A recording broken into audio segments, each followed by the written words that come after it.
Now that you know a little bit more about mental testing, let's focus on the contributions of early applied psychologists.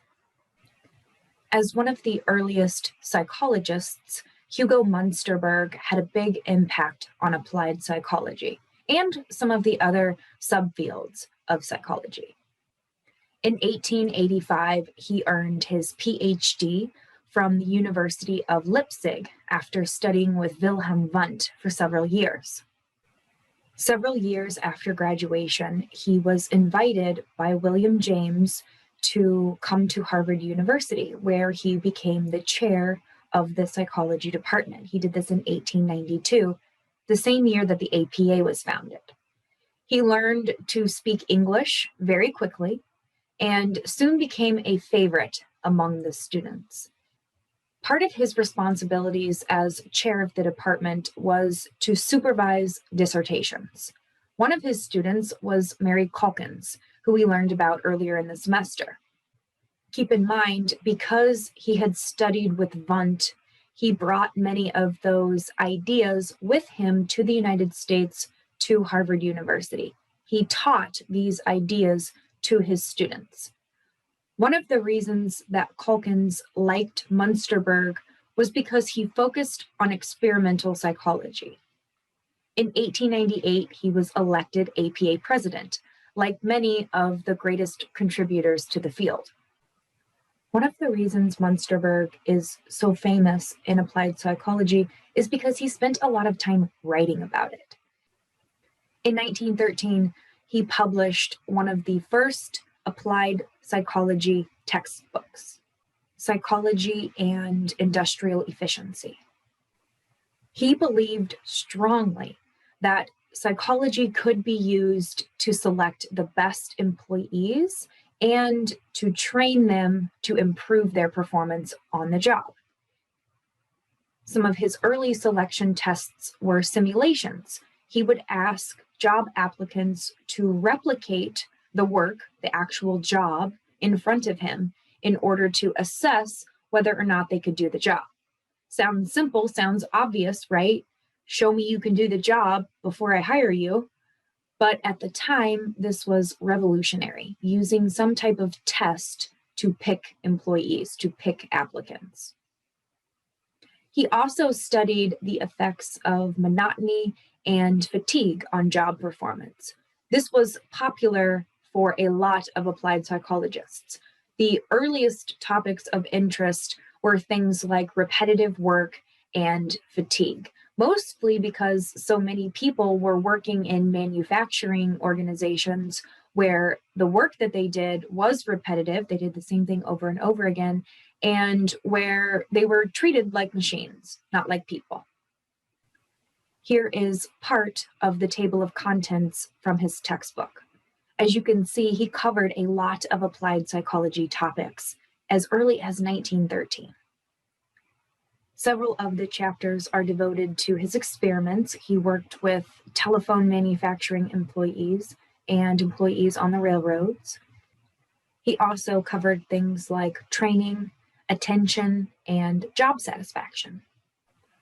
Münsterberg clearly had a big impact on applied psychology, but he also impacted several other fields: clinical psychology, forensic psychology, and marketing. When it comes to clinical psychology, early on, he believed that the power of suggestion could help treat symptoms. He thought he could influence people, his own patients, just by suggesting certain things. If he suggested they try a behavior, he noticed that they were more likely to try that behavior. Before forensic psychology became part of the field, Münsterberg had identified some of the challenges with eyewitness testimony. He realized early on that there were issues with memory and attention, and urged that legal professionals and psychologists alike use eyewitness testimony with caution. He criticized the use of hypnosis in the courtroom. In the 1800s, hypnosis had been used in the courtroom to try to uncover the truth. He urged against this, also recognizing some of the limitations with hypnosis.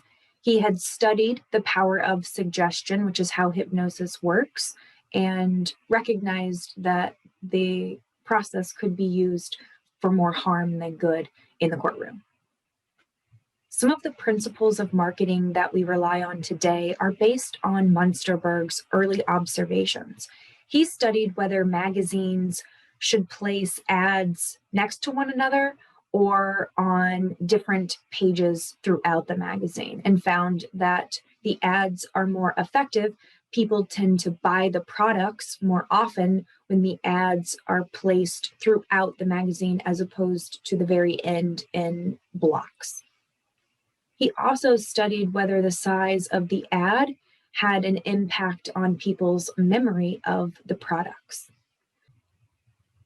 These early experiments inspired other marketing professionals to conduct their own studies and identify the details that might help them sell more products. Another important figure in applied psychology was Robert Yerkes. He was born in Pennsylvania. He was an American psychologist who is really well known for his intelligence testing and for his studies in comparative psychology. In 1902, he earned his PhD from Harvard University, where comparative psychology was popular and where he conducted his first animal studies. During World War I, in 1917, he was elected the 26th president of the APA. Yerkes also promoted eugenics throughout his life. In fact, he joined the federal government's Committee on Immigration and Naturalization to help set immigration quotas in the early 1900s. One of my favorite examples of how applied psychology is applied, how it's practical, is this one. During his presidency in 1917, he and a group of other applied psychologists, names you should recognize, they worked together to create the Army Alpha and Army Beta tests for the military. Today, these tests are known as the ASVAB. At the time, the tests were used to assess recruits' knowledge, skills, abilities, and then place them into the role that suited them best. This was extremely important because it needed to be done quickly. We were right in the middle of a war. We needed recruits to sign up quickly, to get oriented quickly, and to be able to serve as quickly as possible. So Yerkes, Terman, Scott, Thorndike, and Bingham all worked together to create these early group intelligence tests. By the end of the war in November of 1918, they had assessed over 1.7 million soldiers using their test. But the results were never actually used during the war. By the time they got the test created and validated, the war was over. Nonetheless, these tests contributed to the explosion of mental testing. They inspired other group tests for education, business, medical, and legal purposes. I want you to notice that Münsterberg is not part of this group. He was in the United States at the time, he was popular at the time, but he wasn't invited to participate. Why? Because Münsterberg was German and because he was a big supporter of the war. For this reason, he was not asked to participate in the creation of these tests. Here are some example items from the Army Alpha test. In the first one, a dealer bought some mules for $1,200, sold them for $1,500, and made $50 a mule. How many mules were there? 6 mules is the answer. These are the types of questions that would be asked of soldiers who could read. During the war effort, there was an increase in soldiers, and some of them couldn't read. If they couldn't, the researchers would use the beta test, which is based on pictures. the soldiers would be asked to pick out, name the object that is missing from each one of these pictures. So for instance, number 2, what is missing? Eyeballs. Like Yerkes, Walter V. Bingham was an American psychologist who was born in Iowa. He earned 2 PhDs from the University of Chicago, where he studied with James Angel, who had studied with John Dewey. Both of these individuals were functionalists, concerned with the purpose of the mental processes and behaviors we see today. Like them, he wanted to apply psychology to more practical matters. Because his background was in functionalism, he spent his entire life studying not just applied psychology, but all kinds of psychology. He ended up publishing more than 200 books and articles about a variety of topics, including perception, psychometrics, and skill development. He also made several important contributions while working at the Carnegie Institute of Technology. His team created several different tools that human resource managers could use to recruit, select, and train employees. In his role, he established the Bureau of Salesmanship Research and hired Walter D. Scott, another famous applied psychologist, to run it. They created a standardized application form, interview questions, and recommendations for improving the tests. Then he established the Research Bureau for Retail Training. They created employment tests, training manuals, made recommendations for how managers could improve sales performance. They created merchandise manuals for themselves and for their employees.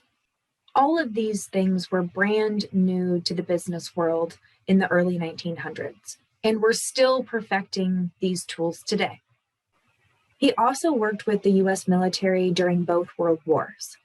During World War I, he worked with Thorndike, Terman, Yerkes, and Scott to develop the Army Alpha and Army Beta tests. They were supposed to be used to place soldiers in the right jobs, but were never actually used because the war ended. During World War II, he got another chance. He used a more advanced form of these tests to assess tens of millions of soldiers, and the test results were actually used to then place them in the job. The last person we're going to learn about before we learn about the Hawthorne studies is Lillian Gilbreth. Full disclosure, she's my favorite applied psychologist. I love the things that she contributed to the field. She is known as the mother of scientific management and as the first lady of management. She earned her PhD in 1915 from Brown University in Rhode Island. It was the first PhD in industrial psychology. In 1915, we didn't have the organizational part yet. That didn't come until the 1930s.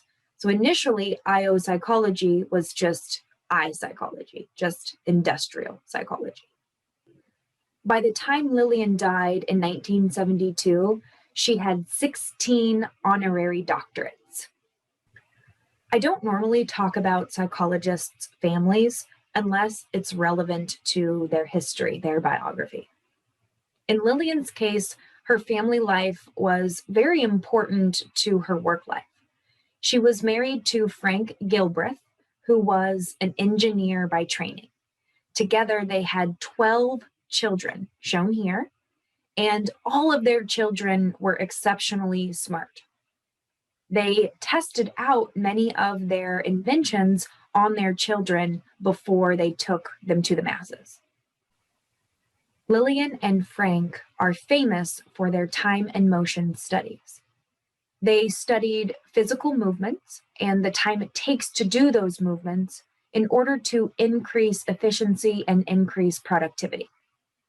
Their studies involved breaking down every action into its component actions, timing those movements with a stopwatch, and then developing more efficient movements or doing it in a way that would reduce fatigue, reduce stress on the body.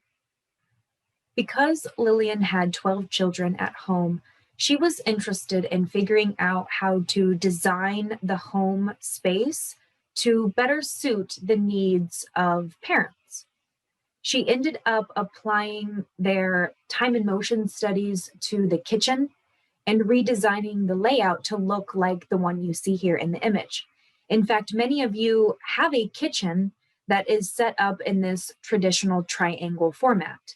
The idea with the triangle is to make it easier for you to go between the three most important places in the kitchen: the refrigerator, the stove, and the sink. By placing them in a triangle-like layout, you don't have to take as many steps. You aren't walking all the way across the kitchen to get to the refrigerator. It's right next to the stove. Lillian Gilbreth is responsible for this traditional triangle layout that many of us take advantage of every day. By carefully observing bricklayers, they were able to identify some of the wasteful motions, some of the ways that the employees were actually hurting their bodies, and make recommendations for how to do this work faster with less stress on the body. In the images, you see the before on the left and the after on the right.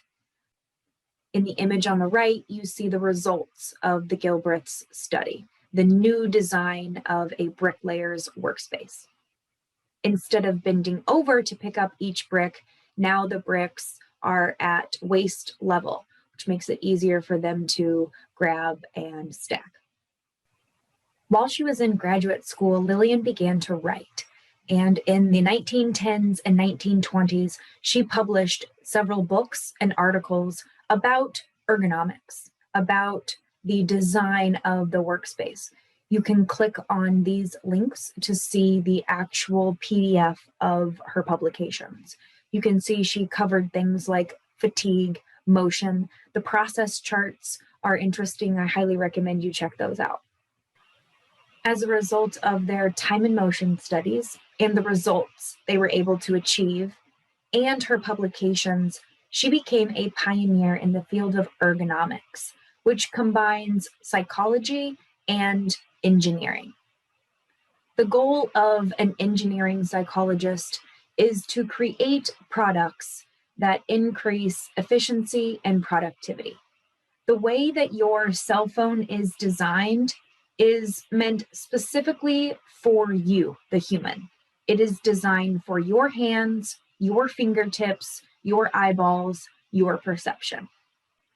While working at General Electric, she interviewed thousands of women about the proper height of different kitchen appliances: the sink, the stove, the refrigerator. She ended up not getting along with some of the other executives at General Electric and left. When she did, she started to invent her own products. And you see some examples on this slide. The pop-up trash can that so many of us are familiar with was invented by Lillian Gilbreth. She's also responsible for adding the shelving to refrigerator doors. You know, when you open your refrigerator, there's a place for eggs and ketchup and mustard and all of that. She identified that that was wasted space, and parents, specifically mothers, could get more in their refrigerators if we added the shelves. And finally, light switches. She's responsible for the up and down light switch. I have an interesting side note about the Gilbreths. Two of their children ended up writing a book about their life growing up. The book is called Cheaper by the Dozen, and we've since made several movies about it. The next time you watch that movie, please think of Lillian Gilbreth.